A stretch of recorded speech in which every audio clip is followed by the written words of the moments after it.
Ganz schön viel zu verdauen.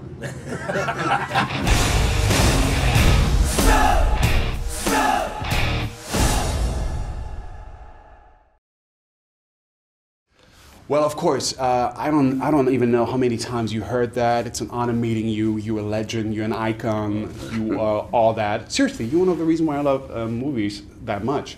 But I'm wondering, is it flattering to you, or is it even a burden, or is it like, oh, you know, been there, done that? No, it's incredibly flattering because when, as they say, youth is wasted on young. When you do something early on in your career, you tend to just dismiss it and go, oh, well, it's just another job, another thing, we'll move on to the next film. But the real earmark of success is longevity, and then you realize, wow, I'm still doing this and people still like it. That's when you really understand how valuable longevity is and what you've accomplished. Because this industry is very, very brutal. I mean, if they don't like you get 2 or 3 shots and out, you're gone. So I tell guys, a lot of times, well, I don't like to be called Rambo, or I don't like to be called Terminator, this or that. I go, shut up, man. We're lucky we got that kind of thing, that it's in people's minds. We talk about it with Harrison, Indiana Jones. To be able to have something that's gone over a couple generations, it's a blessing. Oh, gosh, so much stuff in my head. The interesting thing Take your time, we've got all night. Yeah, of course. No, of course, like also a very interesting fact about this movie is like Harrison Ford was piloted in it and got out of it without a single scratch. Now he did like Star Wars and broke his leg. Doesn't mean that Expendables is like kind of a sissy movie and Star Wars is the real action movie? No. It shows that they screwed up on Star Wars. They don't. It shows you that the future is very dangerous. You know, it is.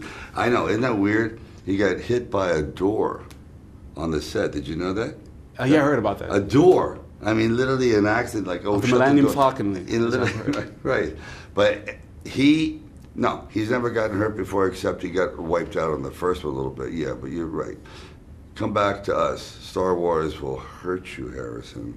We'll take care of you. About the idea of bringing in some new, fresh blood. I mean, I already considered Jason Statham being like the new blood, and that worked excellently. But now you're bringing in guys as Kellen. Whose idea was it? Is it like just to please like a younger crowd, or is it just to give them a chance? It probably is to please a younger crowd, but also it needs to be done. It's like, look at the Army. You have to bring in new recruits every year, 18, 19, 20 years old, otherwise you have no Army. Because there's a certain point, I think, where you become jaded. You don't want to do this anymore. You have a family, you've seen enough death, you've said, someone, I'm done. And the young guys, they just want to go out there. They don't know. They're still foolish. They want to fight, that kind of a thing. Especially in fighter pilots. You know, they're 21 years old. At 26, they're going, I don't know if I want to do this anymore. It's like, well, same thing here. And I thought, let me find 4 people. Actually, 2 of them are world champions. Because I don't think you can just, a regular actor wouldn't make it because it's so tough. And you can't teach a woman to fight like Ronda Rousey. You just can't. You just want I mean, she could beat everybody in there except Randy Couture. And it's father and son. No matter how many times you tell your children don't do it, they're going to do it. Then you go out there and you try to save them. Then you save them, then they save you. And it becomes this, what we call symbiotic relationship where one hand washes the other. It's a teamwork. And so that's kind of like the superficial message of it. And finally, a lot of people give you credit actually for making so much fun of yourself within this trilogy so far.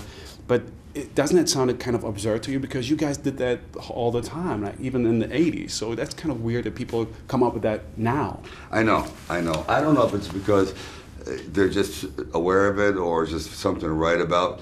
But Arnold, me, we've always had this, even Harrison, you know you're not Rambo, you get it? You know you're not, and so there's a point where don't take yourself so serious because some of these action guys do, and it's absurd. It really, I think, come on, dude, it's not real. You really can't fly.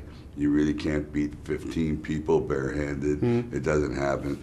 So, yeah, I think that if you can have a film with 3 components, heart, energy, and humor, if you don't have that humor in that film, sometimes it can get a little heavy-handed. Then you're doing something that's not going to be entertaining. It'll be like painful to watch. All right, then thank you so much. As I said, it's allowed, bet. but now I have to Thank take the chopper. Yeah. Thank you so much. I said, he wanted to say that 3 times, I go, you got 1.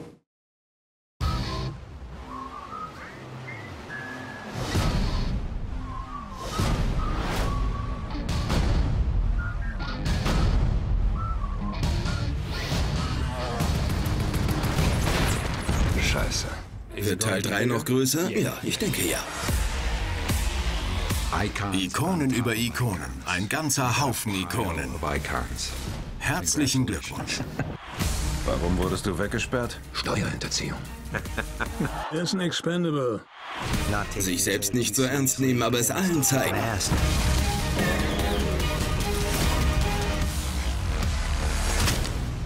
Alle durchgeknallt.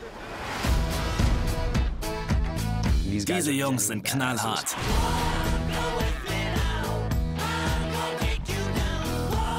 Ich bin ein Fan von all diesen Typen hier. Die junge Generation versucht der Alten zu zeigen, wie man effizienter arbeitet. Von allen 4 Seiten völlig überraschend. Unser Plan besteht also darin, wir treten die Türen ein und ballern einfach los? Super Plan für 1985. Was soll denn das jetzt wieder heißen? Willkommen im 21. Jahrhundert. Ronda Rousey ist ein wahres Phänomen. Es gibt kein tougheres Girl, das gleichzeitig so heiß aussieht. Das könnte ich auch. Dann schmeiß dich in Fummel und hau drauf. Viel Humor, Energie und jede Menge Action. Was gibt's da zu meckern? Ich steh drauf.